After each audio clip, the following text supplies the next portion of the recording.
What is up, everybody, and welcome back to another episode of the Courtside podcast here on the Basketball Network. I'm Caleb, and I'm joined by my good friend and co-host Connor. Connor, another episode talking NBA today. How we doing?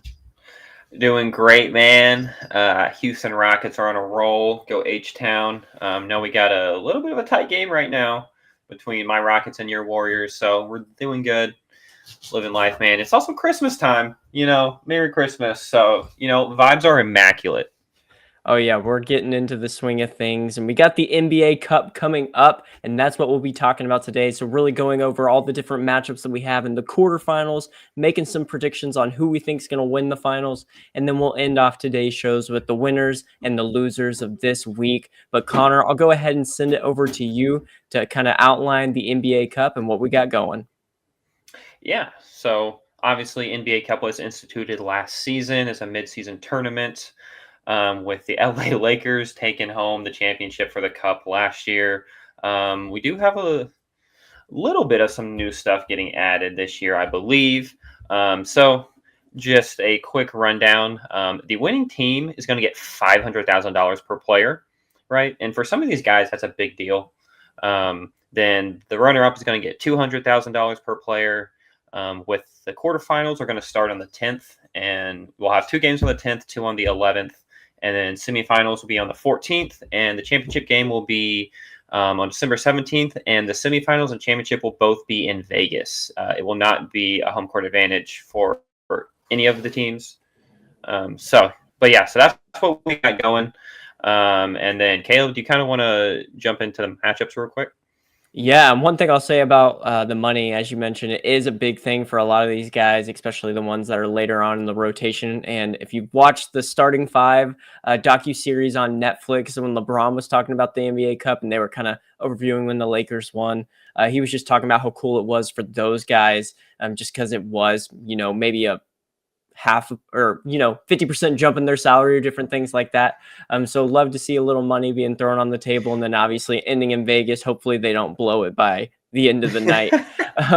For I the did winning see and I did see Jalen Williams, J-Dub on the Thunder was super excited about the potential money payouts, and I think his teammates were excited to help him get that. So yeah. definitely interested, because I know that was the NBA was hoping to make this a little more competitive, and so obviously money, especially for a lot of these players, will make them more competitive. And I got to say, the NBA did a good job on making these games exciting as well. A lot of new court designs, new jerseys that you see with these, but also just some good, some bad. Yeah, there were some bad. I feel like any court that you saw that was completely blue was really hard to watch for me. Or I don't know. bright yellow. Bright yellow was rough. Green was bad. I feel like the gray courts were pretty good. Mm-hmm. But obviously it's something new and kind of allows us to get excited for a point in the season in an 82 game season, right? So it's been fun to watch, and I'm just excited to see these quarterfinal matchups kick off. So as we're talking, 4 different quarterfinal matchups that we got going here, and the first one that we have is going to be the Orlando Magic at the Milwaukee Bucks. So this is the wild card Orlando Magic that got in, just being from that wild card section, in the Milwaukee Bucks, who won their group and is the number 1 overall seed. So this is happening Tuesday, December 10th at 7 Eastern. And so kind of outlining this matchup, we got Giannis Antetokounmpo, and honestly a Milwaukee Bucks team that's kind of been on a resurgence type thing. Started the season really poorly, and now they've kind of come on pretty strong. So they're hosting a really impressive Orlando Magic team. They're without their all-star Paolo Banchero, but Franz Wagner has been holding it down and playing insanely well. But again, that's just going to be a tall task going up against the Greek Freak and Damian Lillard. So, Connor, I want to hear what you're thinking about this matchup, who you're liking, and who you kind of have picked to go on to that semifinals for the East. Man, I think this one is hard, just because you kind of have this red-hot Magic team that, I wouldn't really want to play right now, but then you also have Giannis, who is a one-man wrecking crew right now, dragging the Bucks to, I think they're over 500 now. Yeah, 11 and 10 on the season. I think they were like 1-7 or something to start the season. And so, but it's because Giannis has been playing the best basketball he's played since his MVP days. Um, but and so yeah, I this is such an interesting matchup just because of Giannis. It's kind of like Giannis against the rest of the Magic right now. And I think you highlighted led by Franz Wagner, who's obviously we've known he's a good player, but he's just taken it to a whole new level since Bankero has gone down. And it's also scary when Bankero eventually comes back to this team. Um, but with that being said, dude, I think I might have to go with the Magic here. I think they have the more complete team, as good as Damian Lillard. He's found his offensive rhythm again. Brooke Lopez has found how to play basketball once more, which is good to see. He looked completely lost those first 10 games of the year. But I don't know. I like the size that the Magic have. I think they match up well with the Bucks, and I just feel like they might have a few more options than the Bucks do.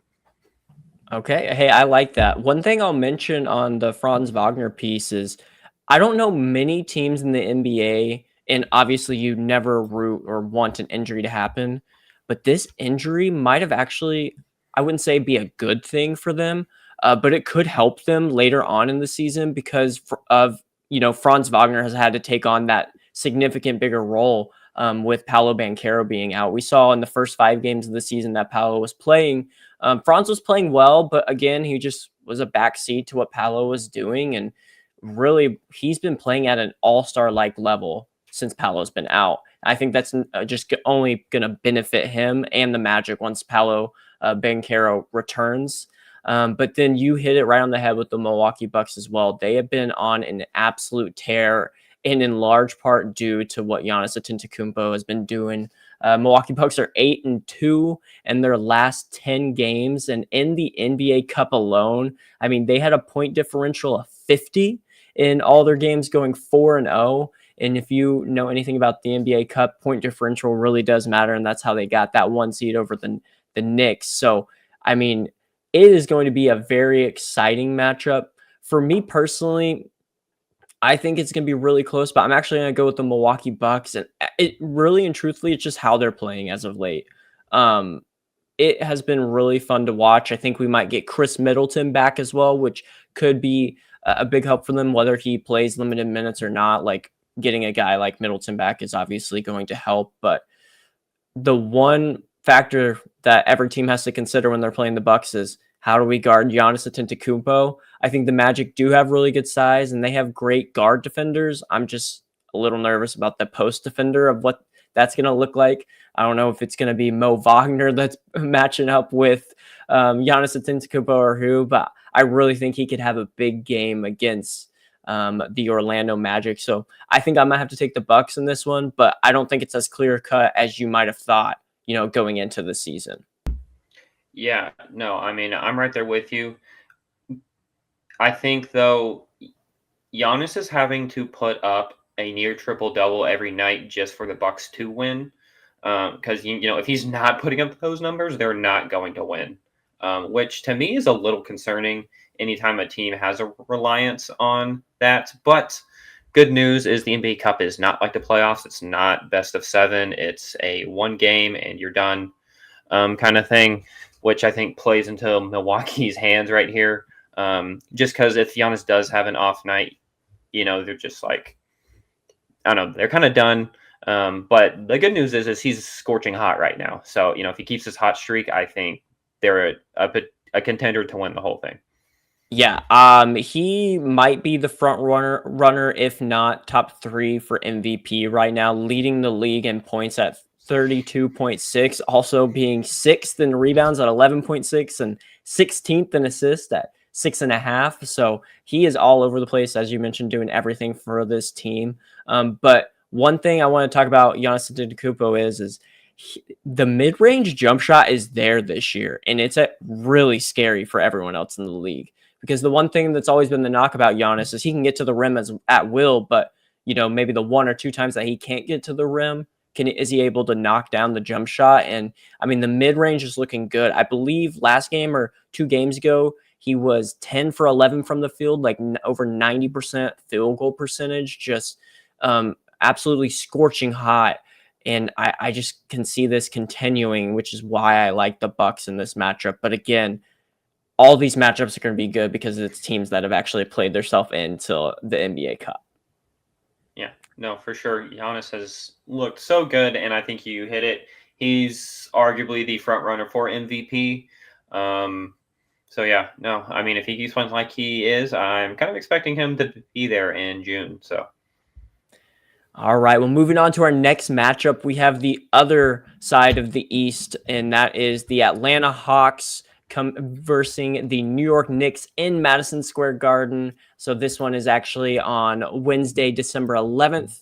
And this is going to be a really fun matchup. We have a Trae Young return to Madison Square Garden. I feel like anytime Trae Young's playing in Madison Square Garden, there's some sort of iconic moment that's happening. But this is going to feature an all new supporting cast really on both sides of the table, right? We have Trae Young coming in with a really young and exciting Atlanta Hawks team that includes Jalen Johnson and Dyson Daniels.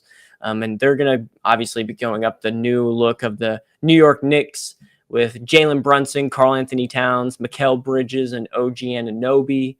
A really fun game that I think we have going on here. And so, Connor, what are you thinking? You leaning Knicks? You leaning Hawks? Who do you like in this matchup? Man, this is an offensive powerhouse on both sides here. um, but I look when we were doing our predictions, a couple months ago. What did I say about the Hawks? I said I like this Hawks team because it is where Trae Young thrives, where he is the only ball handler. The offense is running through him. I mean, he's literally he's averaging 20.7 points a game, and he's averaging 12 assists a game. You know, Leading the league. yeah. Which this is reminding us of the team that Trae Young drugged to the conference finals a few years ago. And then they trade for DeJounte Murray, and they just have not been that team. Get rid of the DeJounte Murray, and then suddenly, oh, is this a Hawks team, that can make a similar run to that? I really like them. I think they have a lot of interesting pieces here. I kind of want to highlight Dyson Daniels. Oh, yes. He's kind of been a surprise for them. He's played in 21 games so far, started all 21, averaging 3 steals a game, which I know we've talked about steals not being the best stat for a defender, or to judge how good a defender is, but 3 steals a game and pretty much 1 block a game, he's at 0.9, is insane. Like, this dude is everywhere on the court. And then if you're throwing in Capella or Kongwu, with DeAndre Hunter, coming off the bench now as well, he's finally healthy. This team's defense, I feel like, isn't as bad as maybe some people think. No, I agree. And a quick note on Dyson Daniels, as you mentioned, averaging 3 steals a game, and he's had, I think, a 6 steal game, maybe even a 7 steal game. But Connor, I wanted to ask you, I heard this a couple of weeks ago about Dyson Daniels. They're introducing a new nickname for him. So a little background: Dyson Daniels is an Australian, and so his nickname that they're trying to get to catch on is the Great Barrier Thief. So I want to get your thoughts on that. If you think, well, if you think that's a good nickname, I mean, it makes sense for what he's doing on the basketball court. I'm not so sure about that one. I think they might need to keep shopping. Creative, don't get me wrong, but I don't know. I feel like they might need to keep looking a little bit longer for that one. Well, hey, in an interview, he said he's embracing it, so we'll see if it sticks or not. But I agree. Trae Young has the perfect supporting cast for him and his type of play. We saw it didn't work out with DeJounte Murray, and I think when you put in a guy like Dyson Daniels in him, obviously he has been playing out of his mind this season. We've seen a huge jump from him, but he's kind of the perfect guard to go alongside Trae Young, because we know Trae Young is not known for his defense. He's known for what he's able to do on the offensive end, but you compare him with a guy like Dyson Daniels, who's able to take the best guard on the other team and guard up. And so Trae can really focus on his offensive side. But Dyson Daniels is no slouch on the offensive side either. I mean, he's averaging 13.5 points as well, and he's had some pretty cool highlight plays. But someone else we got to highlight on this Hawks team is Jalen Johnson. I mean, he is right there behind Trae Young. They're honestly that yin and yang on the offensive side for the Atlanta Hawks. He's averaging 20.1 points per game, along with almost 10 rebounds, so almost averaging a triple double there. And he's no slouch on the defensive end either, having over a block a game and a steal and a half a game. So I like this team. I think they've actually upgraded on the defensive end while also continuing to be really good on the offensive side of things. But man, they have a tough matchup going into Madison Square Garden and playing a really hot New York Knicks team right now. I believe they've won their last 4 games, and then they have the Pistons up next, which I'm sorry, Detroit actually having a pretty incredible season for their likes, but I think that's going to turn into a 5-game win streak for the Knicks. Karl Anthony Towns is playing out of their minds, and I think this team is really starting to mesh. Started a little slow at the beginning of the season, but it's working its way together, and I've really liked what I've seen there. And they have their own yin and yang, as we mentioned earlier, with Jalen Brunson and Karl Anthony Towns both averaging over 25 points per game. I think I like the New York Knicks in this matchup based solely on the fact of just they have the offensive firepower, but they also have maybe a little more defense than the Hawks. I don't know. The Knicks can just hit you from everywhere. I mean, they have 6 different guys scoring and averaging in double figures this season so far. They hit you with their starters and then also with the guys coming in off the bench as well. So I'm gonna have to take the New York Knicks, but again, another great matchup that we see here in the NBA Cup. Yeah, I think it kind of depends which Knicks team shows up. I know you said they're on a hot streak right now. But I think we've seen a really good Knicks team like we've seen the past few games, and we've seen a very bad Knicks team like we have seen multiple times throughout this year. But one thing I will note, dude, Karl Anthony Towns double streak is kind of impressive. That dude's been a monster on the glass. He's averaging 13 rebounds a game, which I'm not sure if that's just a product of him being the only center on this roster. But I'm sure Josh Hart is mad that he's stealing rebounds from him. But one player I'm going to highlight, Mikal Bridges, right? He is just, I feel like he should fit with this team just seamlessly, and it just seems like he has not. Which I know I'm not sure if you've heard, but they changed his shooting stroke over the summer. Why? I know he was shooting 40% from 3. He's down to 33% this year. His free throw percentage is down to 64%. His shooting splits are just not looking good. But I will say, with that being said, obviously he's still an absolute demon on the defensive end. When you got him, Anobi, Josh Hart, you kind of have 3 guys there who are gonna get in people's faces constantly. But I would like to see a lot more consistency from the offensive end from Bridges in the tournament. I agree. Yeah, I really want to ask who changed his shooting motion, why that was a thing. And the weird thing is when you're watching Mikal Bridges, if you watch him in dribble pull-ups in the mid-range, it's smooth. There's no hitch or anything. But it's once he gets that catch and shoot on the 3-point line, for some reason it's a weird hitch motion or something. It's just really small, really subtle. But for some reason they changed it to that. And again, as you mentioned, I mean, not shooting, I think he was over 40% one season, but was primarily around a 38%, 39% 3-point shooter. And now he's dropped down to 33. So definitely wanting to see that come back up again. But again, I think with us mentioning all these names from the Knicks, the Hawks have dudes, but the Knicks just got more, in my opinion, which is why I'm taking them to beat the Hawks in this one and advance to the semifinals. Connor, which one do you think? Do you think the Hawks are going to win, or are you going to pick the Knicks as well? Dude, I'm probably going to have to go with the Knicks in a high-scoring affair. I'm kind of right with you. I think currently they're just on a hot streak. And, when teams go on a hot streak like this, it can be kind of hard to stop them, especially on the offensive end. So I'm sticking with the Knicks. I like Brunson. I just don't think – I'm assuming the Hawks are going to use Brunson and attack Trae Young. I think they're going to try to get switches with Trae Young, and I think they're just going to eat Trae Young alive. Yeah.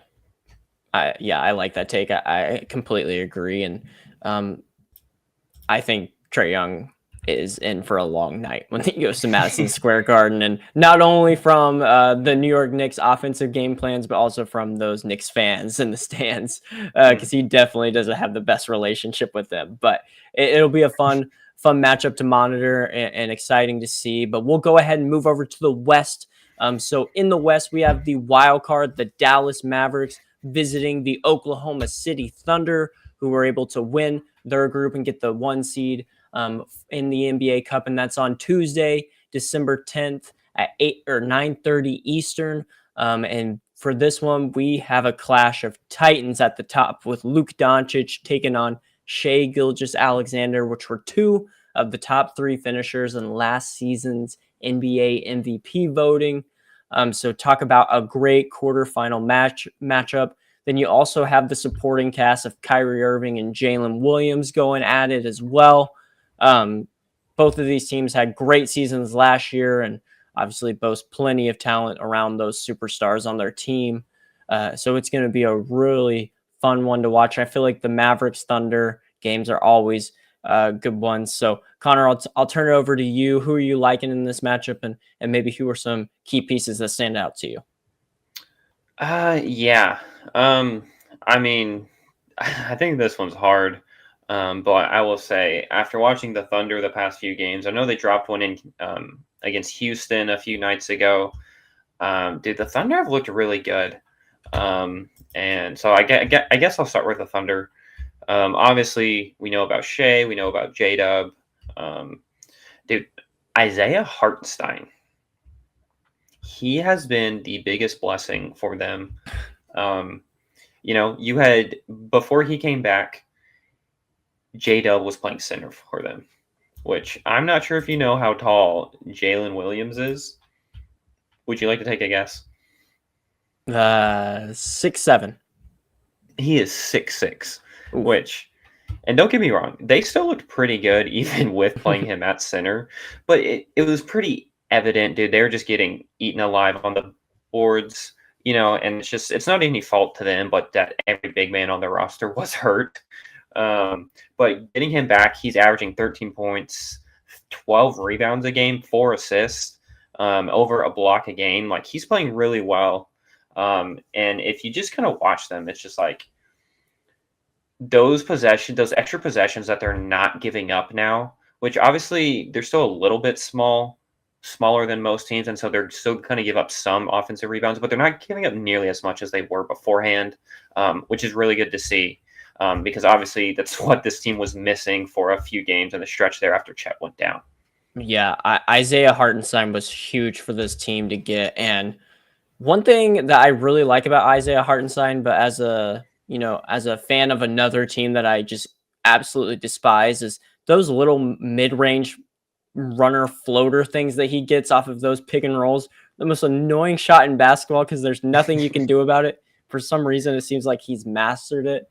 But yeah, he has been playing great for them, and obviously a great supporting piece to both Shea and J-Dub, and obviously helps J-Dub's move back into his primary position as well. Another thing with this team is they're deep.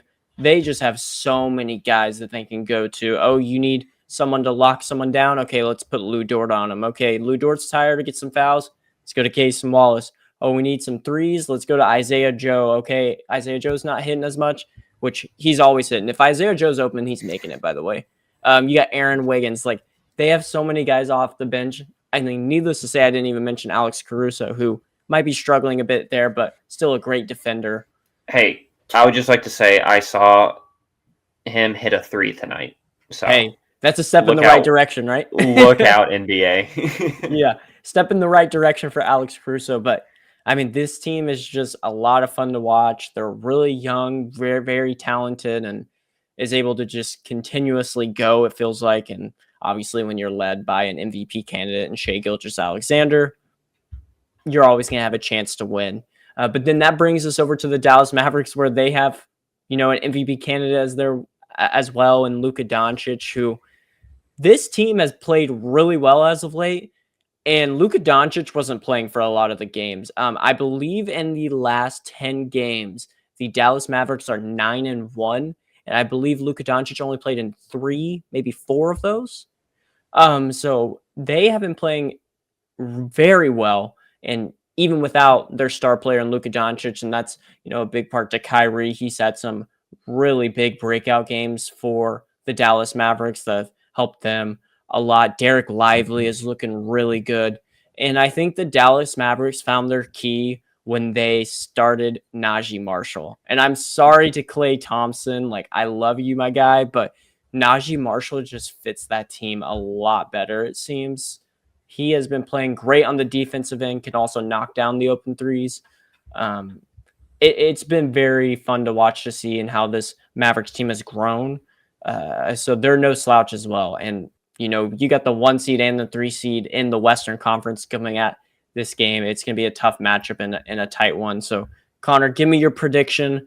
Are you going with those Thunder, or are you leaning in with the Mavericks? Man, this is so hard. I will say this is one of the most entertaining matchups in over the past 2 years. It seems like it's always been chippy since that, first playoff game they played. And then I'm not sure if you watched their regular season game they played against each other. Entertaining. But I can't go against my current hometown right now with the Thunder. I like the way they're playing. Especially the way that obviously Shea is really good. Jalen Williams has been playing out of his mind. He's been hitting threes. He's been making tough finishes. He's been playing really well on the defensive end as well. He's been rebounding well. I think the reason I'm giving it to the Thunder is just because of Jalen Williams. I just don't know what the Mavericks are going to do with him. Because obviously we know Luka, Kyrie, phenomenal players. But both of them you can kind of pick on in a pick and roll scenario. You know, I know the Mavericks had pleaded with Luka to compete more on the defensive end. Just kind of seems like he still hasn't as much. So I'm kind of sticking with the Thunder here. Yeah. Quick question for you. Jalen Williams, is he going to make his first All-Star team this year, or is the West just a little too deep? So just based on history, I'm going to say yes, because he is the second best player on arguably the best team in the league. And, if history tells us anything, the top two players from the best team typically make the All-Star team. Shout out Draymond on the Warriors dynasty making the All-Star game. But yeah, I think if he doesn't, I think there's an issue with the voting system then. I got you. I agree. I think he's been playing phenomenal, and especially when Chet Holmgren went out, he stepped up his game even more. So really like what the Thunder are doing there. For me, I think you go with your hometown team. I guess I got to go with my hometown team. So give me the Dallas Mavericks to win this one in a close one, obviously in Oklahoma City. So odds are going to be stacked against them, but I just really like how this team is playing. Now that they got Luka back as well, I mean, they're on a 6-game win streak right now, and not necessarily thinking it's going to continue all the way till the NBA Cup on Tuesday, but it definitely could. This team's been on a hot streak, and I'll talk about them a little later as well when we get into our last segment, but I just love how this team is playing. I think they're on a really great run, and I expect it to continue going into the NBA Cup. All right, for our last matchup, we talked about our hometown teams. Now we're going to talk about our actual favorite teams in the league. And we have a Golden State Warriors Houston Rockets matchup that's going to be taking place in Houston for the last game of the NBA Cup Quarterfinals on Wednesday, December 11th. And so, I mean, this matchup, you just have the youth versus the experience. I feel like both teams have very impressive depth that's going to be taking the court in this knockout round. And I mean, right now we got a game going on. I'm keeping track of the score. I don't know about you, Connor. That has been going back and forth a little bit. The Warriors are up 3, by the way, but that's probably not going to hold on. I think this is going to be a fun one to watch. And honestly, if any of the games in this NBA Cup quarterfinal matchups are going to give us some of the best highlights. I honestly think it's going to come in this one. You got the crazy threes from Steph Curry, and then you got Jalen Green and that Houston Rockets offense that just are a highlight reel waiting to happen. I feel like I know where we're both going with this one, but Connor, I'll turn it over to you. Maybe talk us through your Rockets, how you're feeling about them right now. And honestly, I feel like they're exceeding expectations, but maybe not yours. I think they're blowing everyone's expectations out of the water. We were expecting them to make the playoffs, for them to be competing for a top spot in the West. Completely unexpected.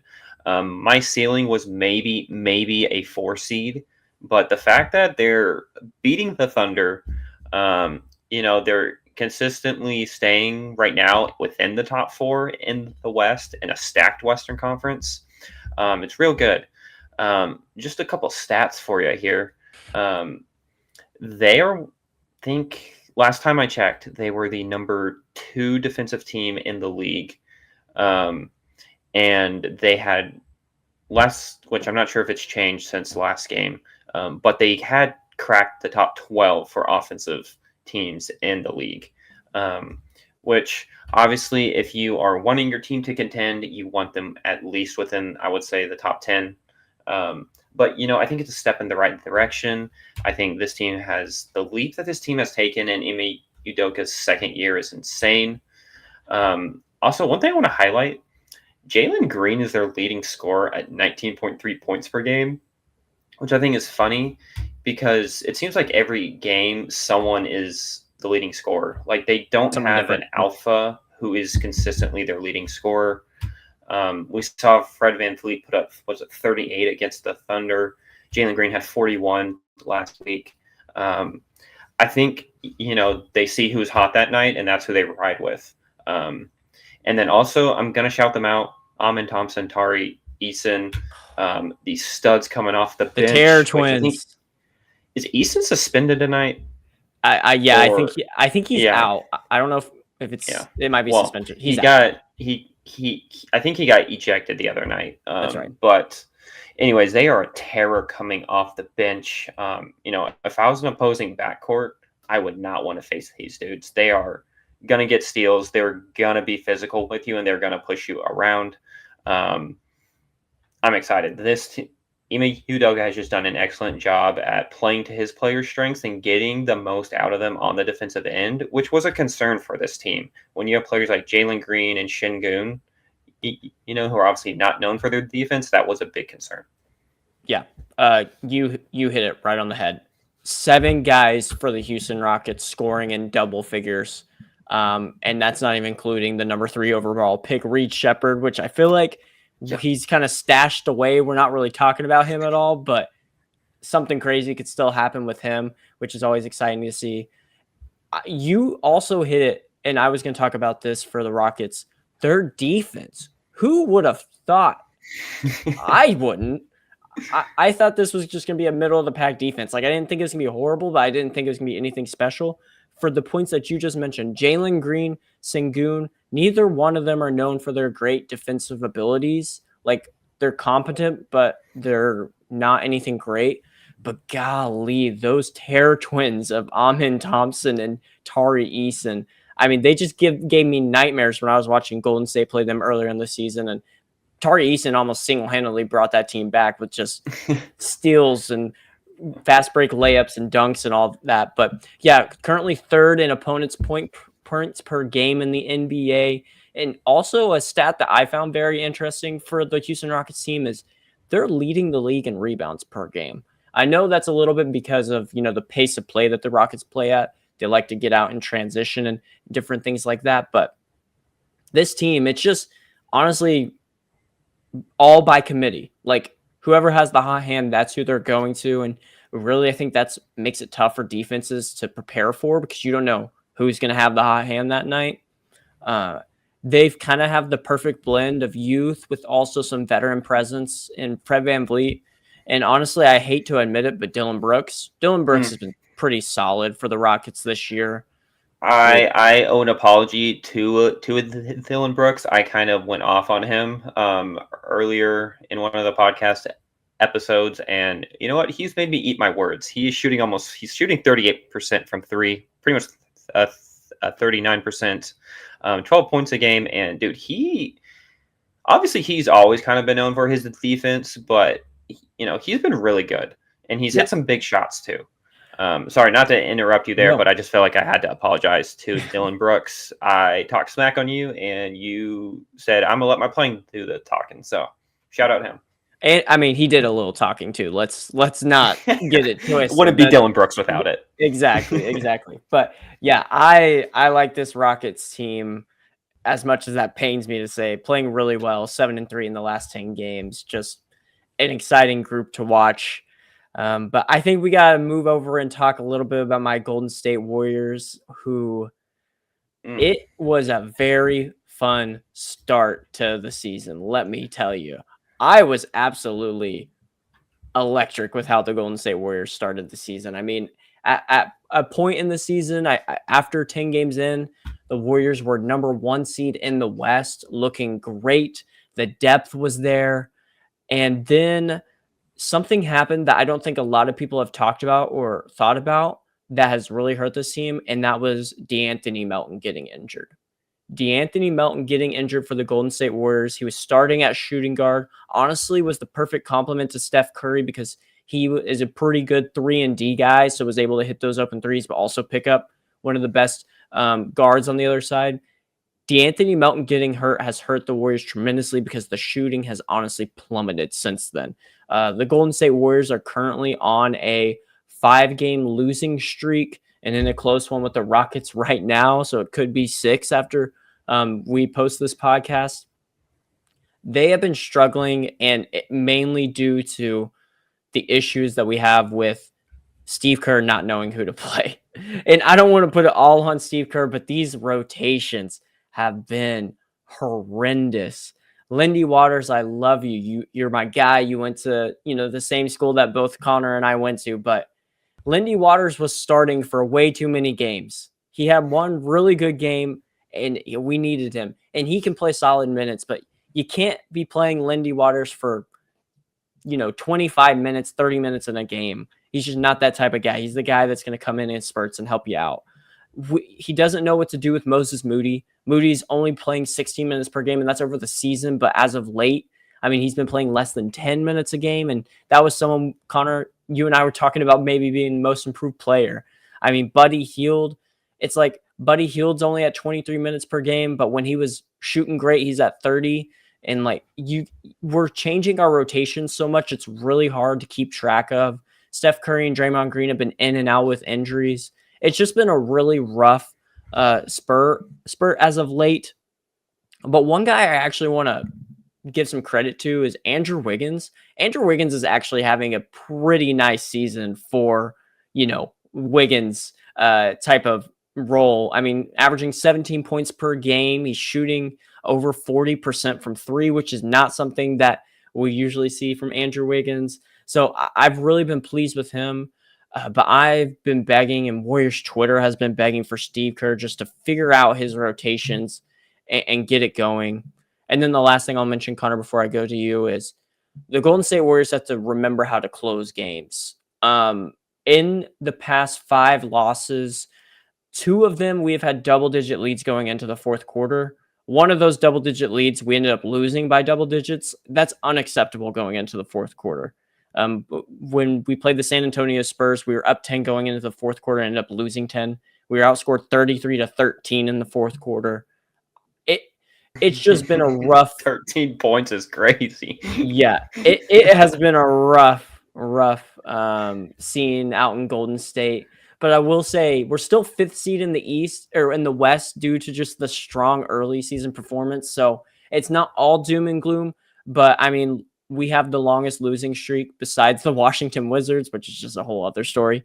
In the league right now, we just got to get something turned around and turn it around quick.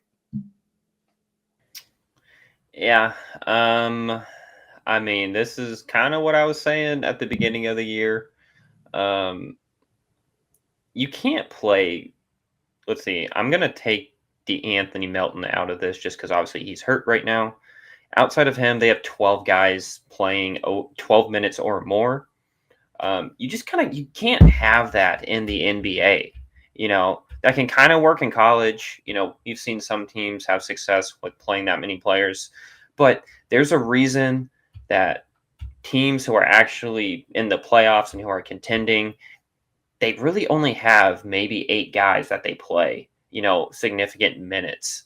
And that's a tried and true formula. It's the one that works. There's a reason you don't see more teams play more than 8 people when it matters, right? And then, I mean, I think you kind of hit it. A lot of these players can't really get into rhythms just because they're not averaging the necessary minutes too. And I think Moses Moody is a perfect example of that, right? Um, to start the season, he never got consistent minutes. He could never find his shots, which we've talked about that, so I don't want to repeat that. But, I think the fact is, though, they are still first in their division. I think, like you said, they're still contending for an actual playoff spot, not just a play-in spot in the West, which is pretty impressive when you're considering all the teams in the West. But, kind of one thing I want to ask you is, Curry averages the most minutes, obviously, but it's only 30 minutes a game. Do you think he should be playing a little bit more, or do you think this is kind of the max right now at his age that he can play? If this team wants to do anything, Steph Curry has to play more minutes. And Steve Kerr has come out to say and said this, that they're going to have to find ways to win with Steph playing around the 30-minute mark. But with the talent that's on this team, that is unacceptable. That's not going to happen. Unfortunately, I mean, your offense is best when Steph Curry is on the court. I mean, in the last game that we played versus the Denver Nuggets, he was the only starter with a positive plus minus, and it was +5. I mean, like, it's just when Steph Curry's on the floor, your team has a shot. When he's not on the floor, they don't. And I don't know why we went away from what has been working in the past, where Steph Curry's closing out the majority of the fourth quarter, like sitting for the first 2 to 3 minutes, then playing the last 9 or 10. I mean, against the Nuggets, we were in a tight game, and Steph Curry doesn't check into the fourth quarter until like 5-6 minutes are left. Like, that can't That's happen. crazy. Yeah, it's insane. I He don't is like understand what he's doing. the craziest part about that is, hasn't he won like, or wasn't there a season or multiple seasons where like Steph Curry literally has scored the most points in the fourth quarter over the whole season? Like, Oh, isn't he known for being a tremendous fourth quarter scorer? yeah, tremendous fourth Like, quarter that's scorer, great in the wild. clutch. And yeah, there are just things, especially when you have a team like this who, I mean, we do have a lot of young guys as well. They need a leader out there that's, going to help them go in the fourth. Well, So it's as good. So obviously, we just talked about Curry's minutes, and then obviously, as good as Wiggins has been, like, why is he's not even playing 30 minutes a game? yeah, I mean, he's playing 28, 29. That's right around where Draymond Green has been. And honestly, I know, take Draymond Green's antics out of it. Love him or you hate him. I understand that. Talk about a phenomenal season. In my opinion, Yeah. at his age, Draymond Green is playing amazing right now. When you look at his defensive numbers, 1 block, 1 steal a game, that's really not going to like flash anything. But honestly, he's not the defensive player of the year, but he could make an all NBA defensive team, in my opinion. Just what he does for this Golden State Warriors defense. And then Draymond Green is shooting over 40% from the 3-point line. Can we talk Mhm. like that is insane, and that's exactly what we need from Draymond Green to do. And you can see most players as they get older develop that, and it seems like he has as well. But he's not playing that many minutes. It's just we need some sort of consistent rotation. That's what all of us Warriors fans have been asking is let's just figure out a rotation and let's stick with it for a little bit so guys can get in a rhythm, guys know what to expect. Because again, we do have great depth, but great depth isn't good whenever you guys are playing one night and not playing the other. And we see that with a lot of these guys. Yeah, for sure. Well, kind of going back to our original topic here about the NBA Cup, which, I mean, I'm not really sure which way you're leaning here. I think I have a guess because you haven't been talking very good about your team, but I'm assuming you can correct me. Are you going with the Warriors in this matchup? Well, on this podcast, I want to be as unbiased as possible. And to do that is going to pain me. And I'm actually going to be taking the Houston Rockets in this one. And let me Sir. give you a quick reason why. If the Golden State Warriors would have won their last NBA Cup game, they would have had a home game for this one. Mm. If they had a home game for this one, I'm taking Golden State.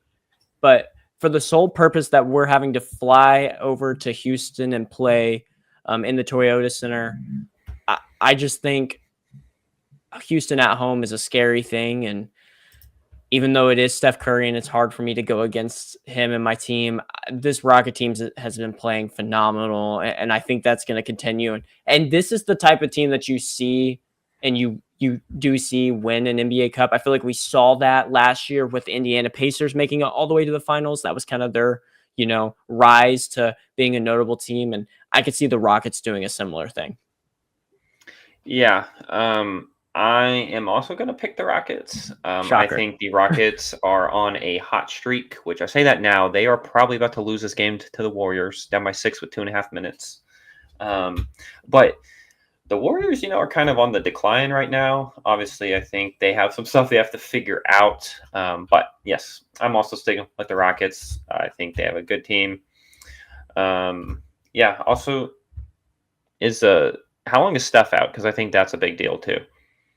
I don't know if we have a set timetable for Steph Curry and how long he's going to be out. He's been battling some injuries kind of all season. It feels like you never really know what he's going to be doing. So we'll see. I think it's more of a day-to-day thing, not necessarily anything that's going to be, for a long period of time. But I know we might be running a little over here, but I do think, Connor, we should talk about who we have winning the NBA Cup and what our finals prediction is. So maybe give me your finals prediction for who's going to make it out of the East, who's going to make it out of the West, and then who you have raising that Emirates NBA Cup at the end of it.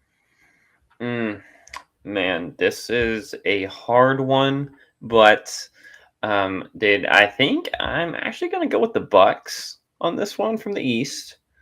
And as much as it pains me not to pick the Rockets, I think I'm going to have to go with the Thunder on this one. I think they're just playing a little bit too good right now for my liking, even though Rockets snuck a win from them. And then I think I'm just going to have to pick the Thunder to win it all. So, yeah, that's my prediction. I like it. All right. I'm actually going to do something completely different here, which I like when we have some, differences in takes. And I'm actually going to take the New York Knicks out of the East and give me the Houston Rockets out of the West. I just mentioned it. They're the type of team that can make it to the finals and make a run like the Indiana Pacers did. And so I'm taking the Rockets there, but then I'm taking New York Knicks to win in Vegas to be the Emirates NBA Cup champion for this season. All right. Well, I guess we'll see here in the next week. We got a lot of good games up ahead next week. So I guess we'll see on next week's podcast on Thursday how this shakes out. For sure. All right. Well, do we want to talk about our last section? We're going to go over winners and losers of the week. Connor, who was your winner and who was your loser over the past week in the NBA? Do you want to start with winners or losers? Give me your winner first. Let's do something positive. All right. Winner, I'm going to say, which I definitely talked about this already, but the Thunder's rebounding numbers is a winner. Getting Isaiah Hartenstein back, getting that 7-footer, no longer have 6'6" J-Dub playing center for them. Like I said, averaging 13 points, 12 rebounds in 30 minutes over his last 6 games, started 5 of them.